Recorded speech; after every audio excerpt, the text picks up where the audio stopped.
I know a lot of guys think building arrows is boring, monotonous, and I get it. But for me, it's kind of therapeutic, especially if I've got the time to sit down and do it right, and I can put together a beautiful set of matching arrows.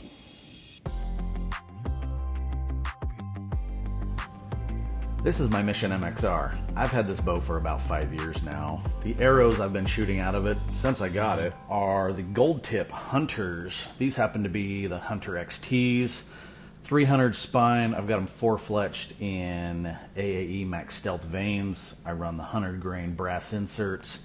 Puts me right at 550 grains. I'll let you guys argue down in the comments section about heavy versus light. Everybody likes that conversation. Just know I think 550 is a nice middle of the road weight for arrows. It's kind of a do-all weight if you ask me. So the problem I have though is I've lost and broke quite a few of these. So or the vanes have been ripped off. So I bought some more arrows and I'm going to bring you guys along and put them together, and hope you enjoy. All right, for our component list today, we have got our Goldtip Warriors in 300 spine, cut to 28.5. I'm going to put some fresh nocks in them, 100 grain brass inserts. I got some elevated archery wraps. I'm going to put some heat vanes on them because I've really enjoyed using these boning vanes. They stick so good. Fresh thing of glue, some fletch tight, tipping and tailing. I'm going to hot glue these big inserts in and see how well it lasts. Then obviously we'll be using the Bitzenburger to put it all together. So the arrows I'm using, these are the Goldtip Warriors. I've actually used these arrows already for a couple other videos. If you want to go watch the playlist on my Goldtip Warrior series, I bought these with the intent that they're going to be built for this, but I used them in my Elite to do some spine testing and things like that. So just know these have already been cut to length. They've already been squared on both ends. And I've run them through the bend test. They've all been marked already. I already have them indexed and they're ready to go. So we're just going to dive right into getting these things put together. All right, so first up, we are just going to wipe all these shafts down with some alcohol. And that's probably going to take my index marks off, but just know I've already moved that index mark down so that I don't lose that in case it does come off.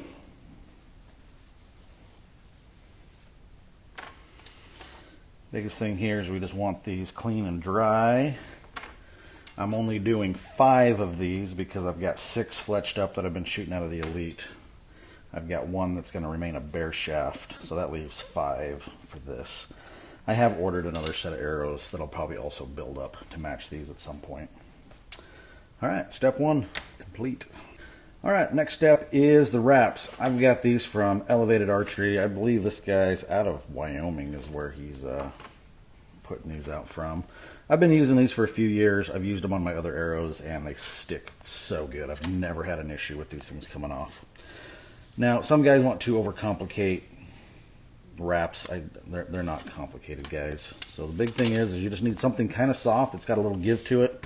This Tech Mat does a great job with that.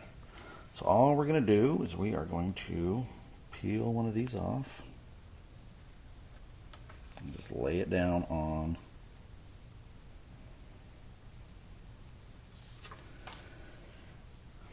And the big thing is we need to line it up here. Sorry, I'm trying to look through the camera and do this at the same time. So if you just push it, it'll line itself up. You just bump into it, put some pressure on it. Roll, make sure you put that edge down and roll. And boy, that looks sharp. All right, 4 more to go. All right, next step, we are going to bust out our 100 grain brass inserts. I know guys want to spend a lot of money on their components and stuff, and I don't know, maybe guys are getting off on how much they're spending on their arrows, but I've never had an issue with these brass inserts. Then again, I'm not intentionally shooting them into concrete blocks, but they seem to do pretty good. So what I'm going to do here is I have screwed this broadhead on so that I've got a really nice point on this. It's just a Montech. I'm going to put these in and we are going to spin the arrows and make sure that it's spinning straight. So all we're going to do is set it on here. We're going to move this little indicator down here on my mod saw because this thing's awesome. Put that right on the edge so we can see it. And we're just going to spin it and make sure that point spins straight. That one spins pretty good. We're going to rotate it anyways. So all I'm going to do is I'm just going to spin this a little bit. Try it again. What I'm trying to find is a spot where that thing spins perfectly.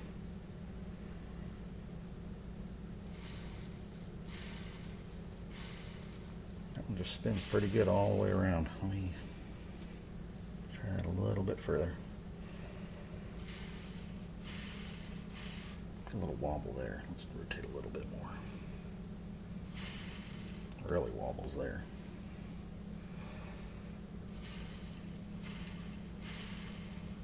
Seems to like it right there.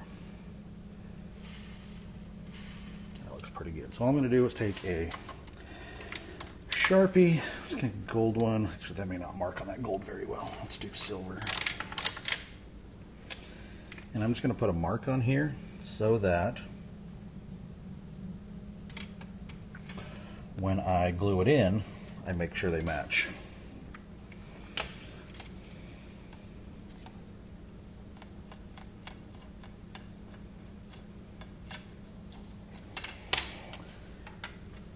And on to the next one. I'm going to do all 5 of them like this. Now, if you end up with an arrow like this one that just doesn't seem to want to spin very good, I've rotated this around multiple times. There just isn't a spot that it really likes. So now there's a good chance that could be the arrow because again, these are the warriors. These are the cheap version of the hunters. But it also just could be the insert doesn't match up. So what I'm going to do is just grab a different insert and see if that makes a difference.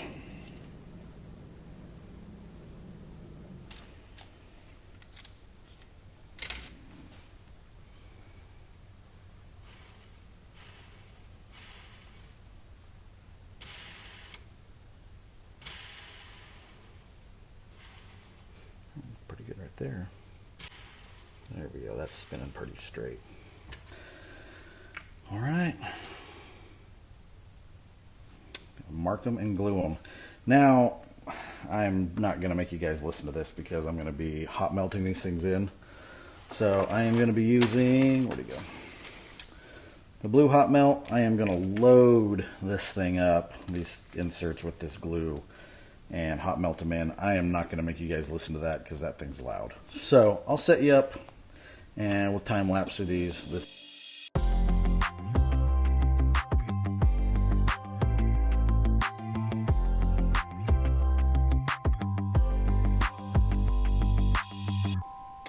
Now, one of the things that kind of frustrates me when I've had arrows built by the shop, and this is why I started building my own, is I watch them take these inserts, they just heat them up, slam them together, and you got to spin them to make sure they spin straight, because if they don't, your broadheads aren't going to fly well. And that's, you'll watch guys build these arrows, and they end up, half of them, they're like, oh, these don't fly right. Well, it's probably because your insert wasn't indexed properly. It makes a difference. It seriously makes a difference. Now, if you want a good tip when it comes to building arrows, fresh glue goes a long ways. And when you open glue, put a date on it. So this is a bottle I've had. See, I've got that labeled October 23. It's probably okay, especially since I've kept it in this bag. But on the other hand, I want to make sure these things stick. These are arrows I plan on keeping for a while. So I don't want veins coming off. Lots of paper towels. Q-tips go a long ways to helping you. Now, another thing I picked up, I found these on Amazon. These are like little craft sticks. I found these things work really well for spreading glue without making much of a mess. So you can get like 1,000 of those for $5 on Amazon. Works out really, really nice. So my Bitzenburger's been modified just a hair. I cut the clamp off so that it's a little easier to work with, so it's not push on the arrow as much. I've also put the AAE bits knob on here. The big thing I really like about this is you can index it. So you can take an arrow, like an existing arrow, so this is one of the hunting arrows that I keep in the quiver because it's one of the last few nice ones left. And you can drop it in here, maybe, we go. And then you can adjust the knob so that everything lines up and indexes properly. So if I put this on here, it is, actually it's pretty dang close already, so that's good. I really don't need to adjust that. Oops, except it came loose, so I'm going to have to adjust it anyways. So if you need to adjust this, there's just this little screw down here that you can loosen, and what that allows you to do is spin the arrow. It allows the knock receiver in there to spin independently of the knob. So that way you can set this wherever you want it. So how I'm going to do that is, let me just set you down. I'm going to put this on the arrow, clamped on one, especially where it's a 4-fletch. This makes it really easy. So that's where I want that.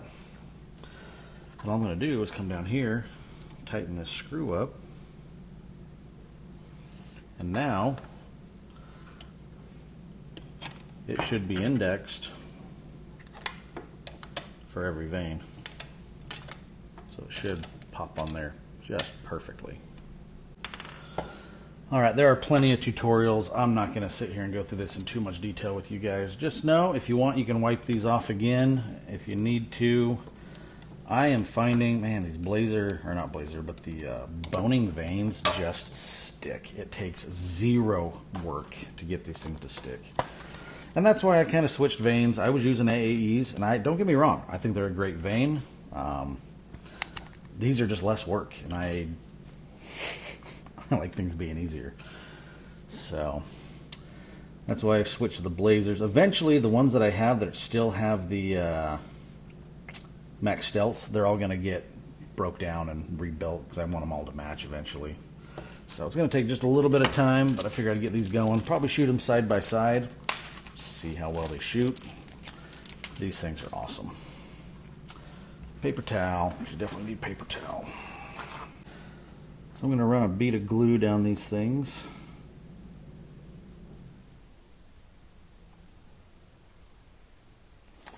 And then that's what I use these little sticks for, is I can get down in here and I push that glue right down into that groove, making sure we got a good seal.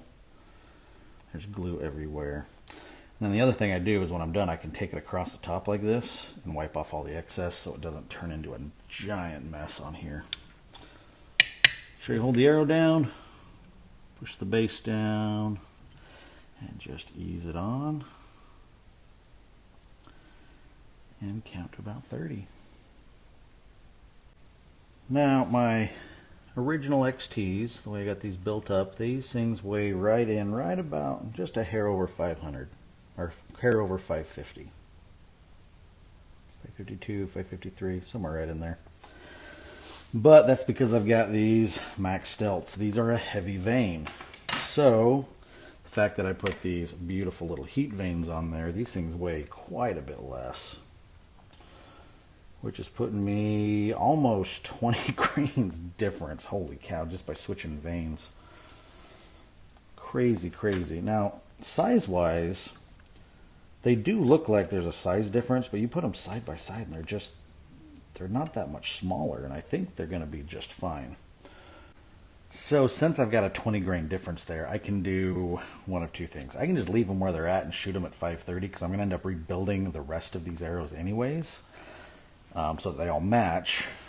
But I could throw, I've got some fact weights, I could throw a 20 grain fact weight in there and put them right back to where they are. That would increase my FOC a little bit. That seems to be important to everybody. I'm going to go shoot them. We'll find out. Well, it's pretty easy to build an arrow over 500 grains. All it takes is a heavy insert. Now, the reason I like doing the insert is it allows me to shoot just a standard 125 grain point on the front. So that way I can swap between anything I want. The guys that are building the heavy arrows and they're putting big, heavy broadheads, the problem with that is you pretty much can only shoot that broadhead, or you got to go find some points that match that.